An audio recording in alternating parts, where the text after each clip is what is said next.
اعوذ باللہ من الشیطان الرجیم بسم اللہ الرحمن الرحیم۔ جب بھی اللہ کی زمین پر کسی انسان نے تکبر کیا، ظلم کیا، تو اللہ نے اسے نشان عبرت بنا دیا۔ تو ویسے ہی حضرت موسیٰ علیہ السلام کے زمانے میں جو مصر کا بادشاہ بنا، جس کا نام ولید بن مصعب بن ریان تھا، جس کو پوری دنیا فرعون کے نام سے یاد کرتی ہے، وہ انسانوں پہ ظلم کرتا تھا۔ جو لوگ غریب تھے ان کا حق کھاتا تھا، ان سے سخت مزدوریاں کرواتا تھا۔ لوگ اس سے بہت تنگ اور پریشان تھے۔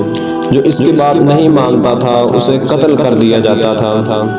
اللہ نے اپنے نبی حضرت موسیٰ علیہ السلام کو حکم دیا، اے موسیٰ، فرعون تک میرا پیغام پہنچاؤ کہ وہ انسانوں پہ ظلم نہ کرے، ورنہ اللہ کا عذاب ان کو لے ڈوبے گا۔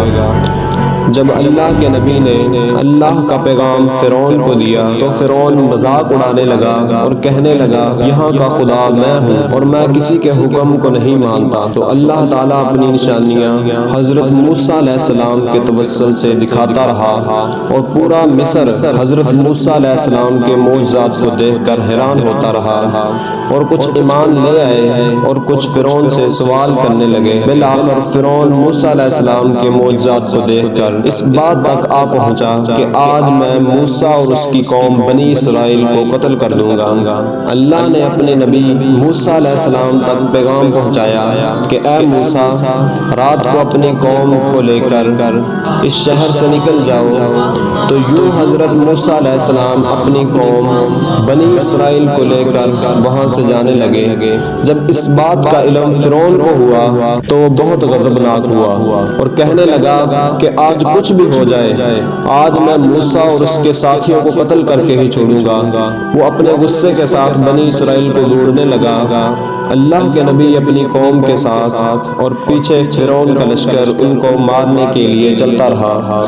بالآخر بنی اسرائیل دریا تک پہنچے اور فرعون کا لشکر پیچھا کرتے کرتے ان کو دیکھنے لگا۔ جب بنی اسرائیل نے فرعون کو دیکھا تو حضرت موسیٰ علیہ السلام سے کہنے لگے، اے موسیٰ، تو نے ہمیں کس مشکل میں ڈال دیا؟ پیچھے فرعون کا لشکر ہمیں مارنا چاہتا ہے اور آگے دریا ہے۔ اور اللہ کے نبی حضرت موسیٰ علیہ السلام فرمانے لگے، اے لوگو، گھبراؤ نہیں، اللہ ہمارے ساتھ ہے۔ یہ کبھی ہو ہی نہیں سکتا کہ فرعون اور اس کا لشکر ہمیں پکڑ لے۔ سب کہنے لگے، اے موسیٰ، اب ہم کیسے آگے جائیں گے؟ بس اتنی دیر میں غیب سے آواز آئی، اے موسیٰ، اپنی لاٹھی کو دریا میں پھینک دو۔ تو بس جیسے ہی موسیٰ علیہ السلام نے اپنی لاٹھی کو دریا میں دے مارا تو آدھا پانی اس طرف اور آدھا پانی اس طرف، اللہ نے درمیان میں رستے کو بنا دیا۔ تو بنی اسرائیل کے قبائل کے کچھ لوگ کہنے لگے، اے موسیٰ، ہم آپس میں بنتے نہیں، اپنے خدا کو کہہ کے ہمارے لیے الگ الگ رستے بنائے۔ اللہ کے نبی حضرت موسیٰ علیہ السلام نے 12 جگہ پر لاٹھی کو مارا اور 12 رستے بنا دیے، اور وہ 12 قبائل الگ الگ راستے سے جانے لگے۔ جیسے ہی یہ منظر فرعون اور اس کے لشکر نے دیکھا، وہ ان رستوں پر بنی اسرائیل کے پیچھے آ گئے۔ جیسے ہی موسیٰ علیہ السلام بنی اسرائیل کے ساتھ اس طرف پہنچے، دریا کے بیچوں بیچ فرعون اور اس کا لشکر موجود تھا۔ اللہ نے پانی کو پھر سے حکم دیا، اب ویسے ہی ہو جا جیسے پہلے تھا۔ پانی پھر اپنی جگہ پر ویسے آ گیا۔